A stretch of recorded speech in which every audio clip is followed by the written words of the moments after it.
خانووی کە سوکاری شەهیدانە لە هەولێر.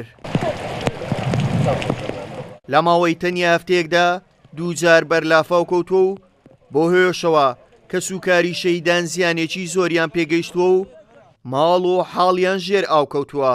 ئێمە ئەوە دوم زارە ئەوەزعی ببێن هەفتەك ناوی خایکرێتەوە مارەکە و لەبەر چاوتانە و هیچ نماوە بەخوا داواکاری بەس ئەوە جار دومەوە چا نەکرێت بتە سێم داوانێ خراتریش بیە زارە دوم جارە ئەو لافاو ئەمە بگرتەوە جارەگەی ڕۆژی پێشەم بەبەر ئەو لافاوی کەتین ئەو مارەمان هەموو هەڕاز کرد ئێستا سەر لە نومارم کڕیتەوە دیسان واکەتینەوە ناوئاوێ چارەسەرێکمان بکەن جارێت کە چل مریشکمان خنکە دوکانی مریشکم لە بەرامبەر مارە هەر کەس لێشی نەپرسین ئەوەنگۆ ئێستا هاتیینە کەس دی ناتیە خەرک بەخوای کومباری لە بۆ هینان نەشەوەی لەسەر نووسینە چارەوانی بەمە دەرێ چاردار لەو دیویە ئەمە ئەو دەسترەی ناگرین چارداری لێ لە بە خاتری ئەو چاردارەی ئەو مارانە مارە شەیدانە بووینە مزعی ئەو چاردارەی.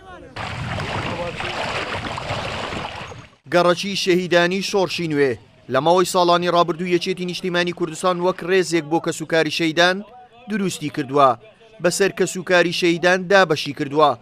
لێپرساوی مەکتەبی شەیدانی یەکێتی لە هەولێر دەڵێت دەبێت حکوومەت خزمەت گوزاری لەو گەڕەکە جێبەجێ بکات.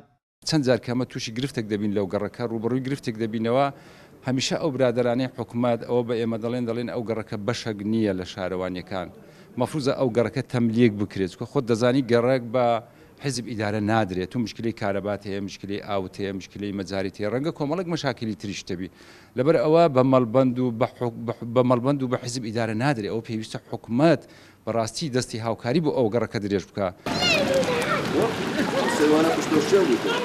بەراورد بە گەڕەکەکانی تری هەولێر لەو گەڕەکە هیچ خزمەت گوزاریەک نییە و هیچ پرۆژەیەکیش لەلایەن پارێزگای هەولێر بۆ ئەو گەڕەکە جێبەجێ نەکراوە.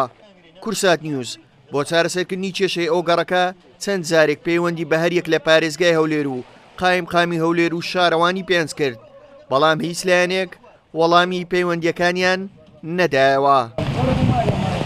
گەڕەکی شەهیدانی شۆڕشی نوێ 800 خانوو دەبێت لەو گەڕەکە تەنیا کە سوکاری شەهیدان دەتوانن تێیدا نیشتە جێبن بەڵام کەمترین خزمەت گوزاری لەو گەڕەکە بەردەستا لە هاوینان کەم ئاوی و لە زستانانی شلافا و خاڵچیان هەراسان کردووە. بیانوی حکوومەتیش بۆ پێشکەش نەکردنی خزمەت گوزاری لەو گەڕەکە تەنیا ئەوەیە کە هێشتا خانوەکان تاپۆ نەکراون. هاوکار عەبدوڕەحمان، کورسات نیوز، هەولێر.